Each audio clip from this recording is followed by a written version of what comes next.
I've been riding on a daydream. Hey YouTube, thanks for checking out RV Daydream. Today I'm not going to be able to do much, but I wanted to clue you in on a couple things. The first thing is we got a refrigerator. Looky there. This is a 1998 model, which the camper's a 92, so it's newer than what the camper is. However, I wanted to clue you guys in on something you should do before you purchase. I kind of made a mistake, but not so much. I wanted to make sure it worked. He had it plugged in. It was sitting in his garage. It's been sitting there for a couple of years, maybe 3 years, and it was cold. It got cold. He said he plugged it in whenever he placed the ad, and the ad was 2 hours old whenever I went out and looked at it. It came with the manual, which I thought was very important, and of course it looks pretty good. It's pretty shiny and not scratched up, and as far as the interior, everything looks pretty good. It's relatively clean. It still needs wiped down. That's kind of cool. It's got like a trap door there. Huh, must be for bigger bottles. So, what was the mistake? The mistake was it wasn't in the camper, so I could see if like the gas would work, the propane would work, and I think that it should. If not, I'll have to do whatever repair that's necessary, which I don't have a problem with at all. Even if I had to buy an entire cooling unit for $600 for what I got the refrigerator for, still a really good deal. You can find them cheaper, but I only paid $200 for this.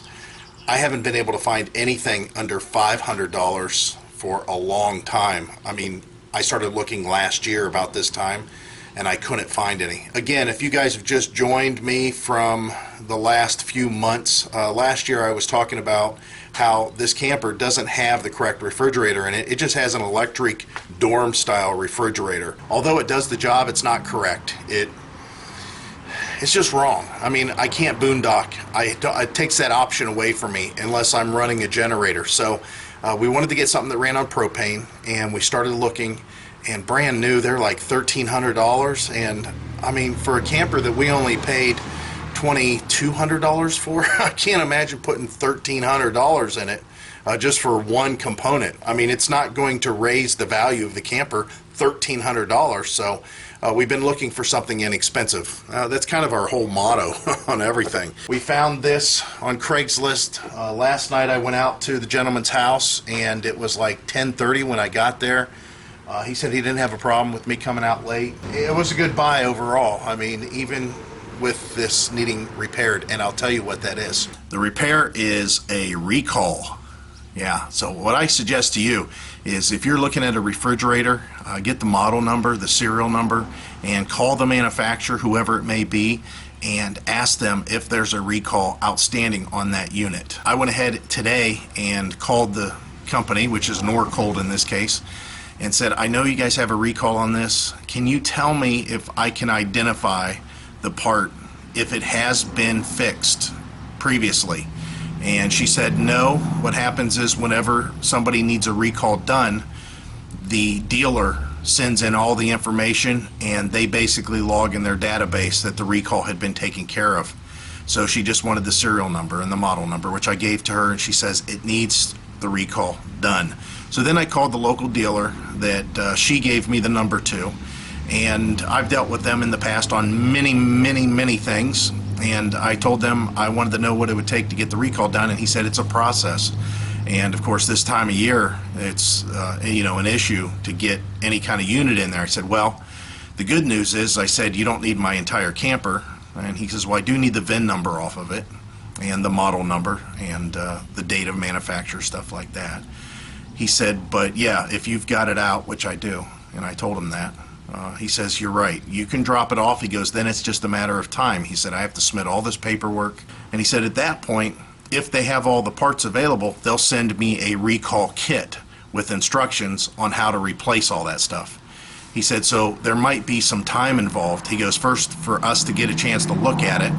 He goes, of course, it being out of the unit, we can sneak it in between jobs. Also, there'll be time involved as far as if the dealer, Norcold, has the parts and when they get them to him. He goes, I've got to submit all this stuff.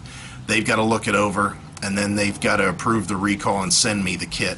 And he says, of course, then we'll do the work, in between jobs again because we're so busy. So there is a downfall to buying used, especially if you don't do what I just mentioned you should do, and that's call the manufacturer and see if there's a recall first. The nice thing about recalls, which I used to do recalls on lawn and garden equipment all the time, including snow blowers. I've done so many recalls it's not even funny.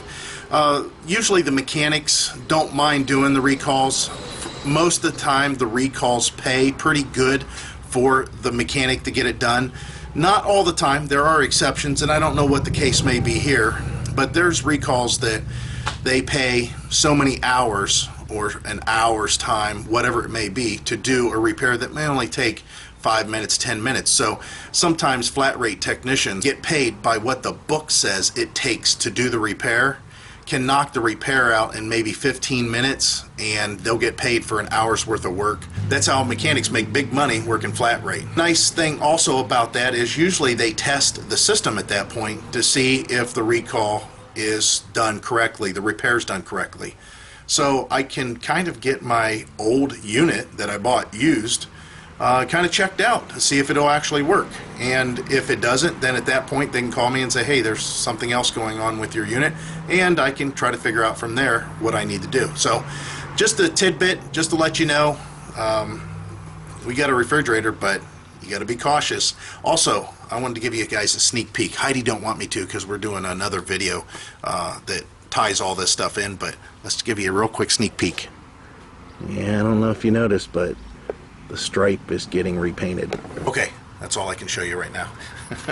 Heidi says, don't post that video yet, we're not done. Well, we've got a lot of work to do still, and I've got a lot of stuff I've got to do today, so I'm not able to, unfortunately, do anything that I want to do. I'm going to be running a lot of gas out of my truck, running back and forth between a couple cities with the kids today.